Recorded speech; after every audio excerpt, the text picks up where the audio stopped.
Bonjour à tous, c'est devaclick.com. Aujourd'hui, vidéo un peu particulière, je vais vous parler de 5 pierres magiques. Alors, la pierre magique par excellence, c'est la pierre des fées.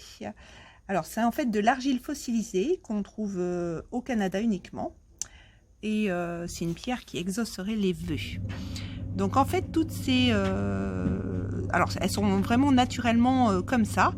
Et en fait, c'est des petits vers des lacs qui creusent l'argile et qui font des dessins comme ça.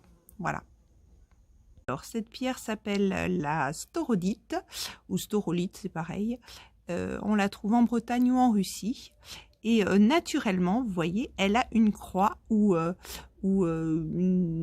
quelquefois ça fait un petit carré, c'est le cercueil du Christ.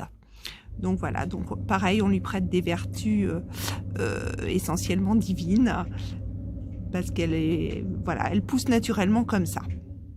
Et on la ramasse très souvent dans les champs.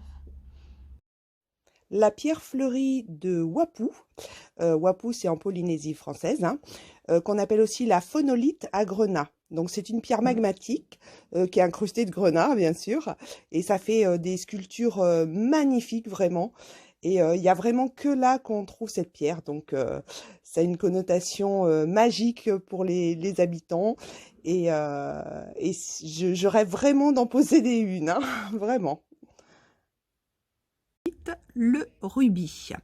Alors là, ce sont des rubis bruts, bien sûr, j'ai pas de rubis facettés. C'est la pierre des archanges en fait, et la pierre de la ferveur divine. Au Moyen-Âge, on disait aussi que c'était le sang du Christ, et en Inde, ça fait partie d'une des 9, une pierre qui représente une des 9 planètes de notre système solaire. Donc voilà, pareil, on lui porte des propriétés divines. Alors celle-ci, c'est l'andalousite, qui est également appelée chiastolite. Donc elle est naturellement, elle a une croix sur elle, c'est assez remarquable quand même, hein. Comme quoi la nature fait de très belles choses. Et ça, c'est plutôt une pierre qui est utilisée pour contre la peur et contre les malédictions.